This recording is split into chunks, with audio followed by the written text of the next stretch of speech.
Mass logistics is an exercise in controlled chaos.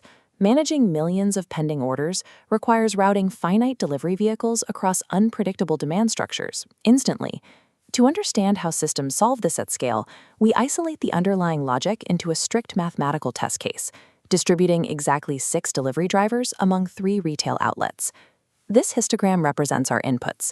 The 3 outlets currently have 3, 7, and 5 pending orders, respectively. Beside them are our 6 available drivers. The most intuitive distribution method is sequential allocation. You identify the tallest bar, assign a single driver to it, and repeat the process until you run out of resources. This greedy approach functions fine for 6 drivers, but processing millions of orders demands constant recalculation and sorting of the demand array, resulting in severe time complexity that chokes system memory. To optimize this, we have to look at what the drivers actually do. Every driver assigned to a store reduces its number of unassigned orders. The goal is to bring the tallest stacks down as much as possible, effectively finding the lowest ceiling for unassigned orders that our 6 drivers can physically maintain. This script calculates that ceiling without relying on a greedy sort.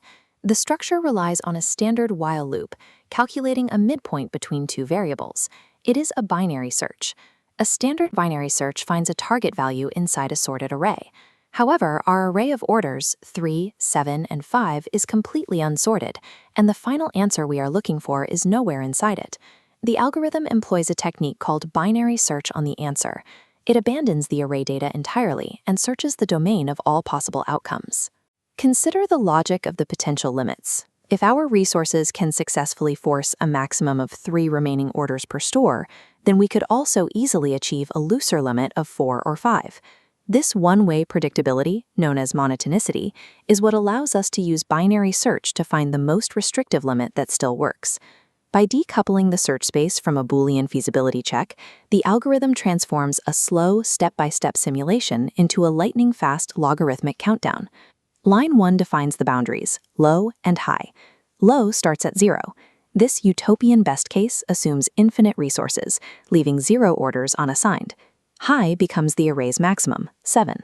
This worst-case scenario means dispatching 0 drivers caps remaining orders at the busiest outlet. The optimal answer must exist within these bounds.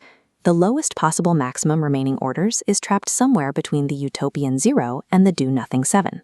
The loop runs until low and high collapse onto one number. It calculates the first threshold, adding low and high, dividing by 2. Math floor drops the decimal, yielding an integer of 3. This midpoint becomes a geometric threshold, applied directly across the outlets. The algorithm poses a literal hypothesis. Is it physically possible to allocate our 6 drivers so that no single bar exceeds this height of 3? The variable mid acts as a structural ceiling. Assuming this strict limit, the code must now prove if the available resources can enforce it. The CanAchieve function calculates required drivers by subtracting our maximum from order counts, flooring negatives at 0. First outlet, 3 minus 3 is 0 drivers. Second outlet, 7 minus 3 leaves an excess of 4. Third outlet, 5 minus 3 requires 2. Summing the requirements gives us exactly 6 drivers needed. We evaluate this against our available supply of 6. It fits perfectly and returns true. The CanAchieve function operates as an O of n truth oracle. It evaluates the affordability of a threshold in a single pass without making complex routing decisions. Returning to the main loop, the hypothesis returned true. The ceiling is updated, and high slides down from 7 to 3. The value updates to mid, not mid minus 1. A maximum of 3 remaining orders is confirmed possible, so the algorithm preserves it in the search space as the current best candidate. The space narrows. Our low of 0 and new high of 3 yield a midpoint of 1. Enforcing a maximum limit of 1 order requires 12 drivers. We only have 6. The predicate returns false. Upon failure, the floor is raised. The low boundary becomes 2. Iteration 3. Low is 2, high is 3. The midpoint is 2. This threshold requires 9 drivers. False again. The floor pushes up once more, and low becomes 3. Convergence. Low now equals high at 3. By raising the floor and lowering the ceiling, the algorithm trapped the exact mathematical minimum. The search terminates, moving to the final instruction. The algorithm maps over the original array to assign the actual vehicles. We generate the assignments by subtracting our confirmed optimal threshold of 3 from the original order counts. The math.max wrapper functions as a safety valve.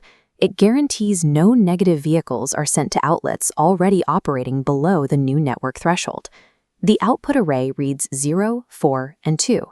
The first outlet receives 0 drivers, the second gets 4, and the third gets 2. The entire process completely bypasses any sequential trial and error, instantly yielding the final driver distribution in one precise calculating sweep. Testing the bounds reveals its structural integrity. Given an extreme surplus, 10 drivers for stores with 1, 2, and 3 orders, the loop forces the low boundary completely to the floor at 0.